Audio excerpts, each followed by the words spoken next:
I saw a very sad video of Sechaba crying, and I wanted to read you one particular verse, and then we can go back into this particular subject. Linkile msedi wakhe kalixwela. Linkile ntatu wakhe kalixwela. Linkile bana bakhe kalixwela la gonna ke tau. Modimo wa tlaolo. So the video seems like a very it doesn't have too much context, but the part that kind of says it might be recent, it's him talking about the loss of his wife. So I do know that that is a very recent situation. Now, we face a lot individually in our individual life. We face a lot of, but I wanted to read you one verse that I thought was worth something during this particular period. And it's 1 John chapter number 3, verse 19. It says, actually let me start it from 18. It says, my little children. So right there in the beginning you can see, let us not love in word, neither in tongue, but in deed and in truth. Right? So have the right intent as we display our love for the other person. And it says, and hereby we know that we are of the truth. And so in this true intent, we know that we are of the truth, and shall assure our hearts before him. So when you have the right intention, the intention by which someone does something towards the other, that tells you whether you have truth in you. But verse number 20 is what I'm looking for. It says, for if our hearts condemn us, God is greater than our heart. And now this brings up the aspect of the emotions that we see Sechaba going through.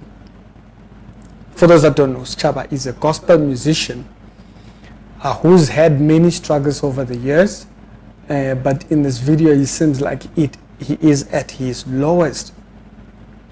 He says, for if our heart condemns us, meaning there is an area of us where we can feel condemned, but it is our heart that does so, not God.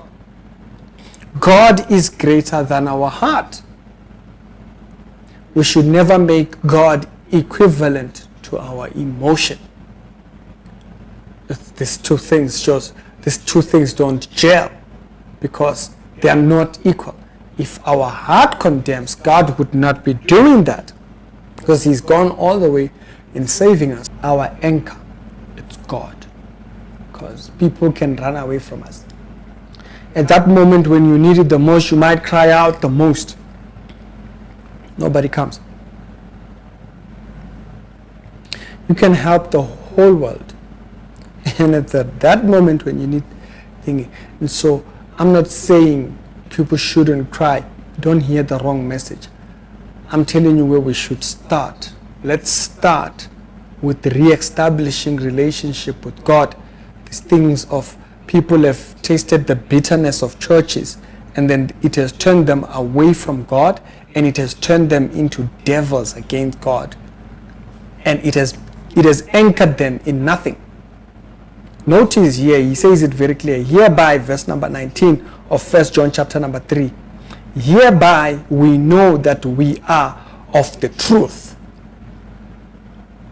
When our hearts are anchored in him, right? And shall be assured. Shall, notice that word.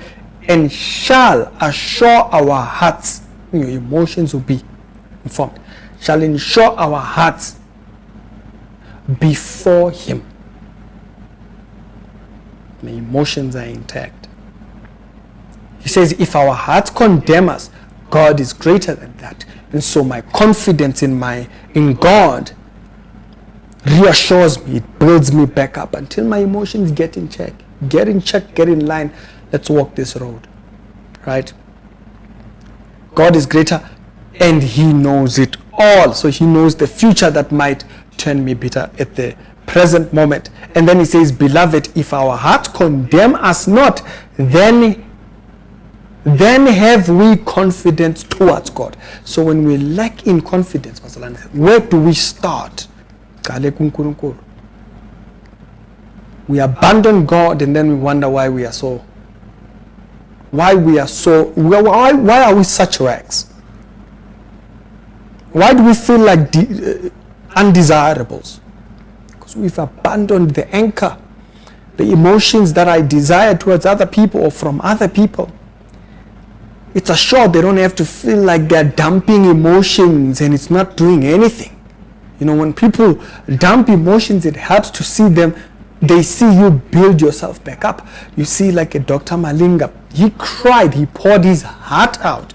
And when people came for him, through for him, he built back up. But then we are more Carlo. So people's response towards the emotions, they'll just shower you with more emotions, and it never results in anything, because people have lives. People might go on. I'm the sour aspect of the world, guys. I'm the reminder that this world, it's a bitter, fallen world. Let's remember, start at the anchor. Abona mawukhalela kimi unonkulunkulu. There is a way, you know. But this might mean nothing, because people sometimes prefer their emotions. The people's emotions can become God. And so I pray we remember, if you come to that position where Sechaba is at, or he's Sechaba himself, hereby we know that he abideth in us, because the Spirit that he gave us, the Spirit strengthens. The Spirit now that we are given, that's why it's called Comforter. That's why it doesn't mean that you won't cry to us, but there is a certain sound, there is a tone. Yeah. I just thought this was a teachable moment. It was something for us to just talk about, like this, the area of hopelessness. That's what I'm talking about. Being in his will or dwelling in his commandment, then dwelling in his discipleship, he will instruct in you. Remember, the Holy Spirit that is given, which he has given, who dwells in us, he will instruct in his comfort. There's a way a person that has that would sound. Y'all tell me what you think. It's just a rough thought. It's Ricky, and I must see you later.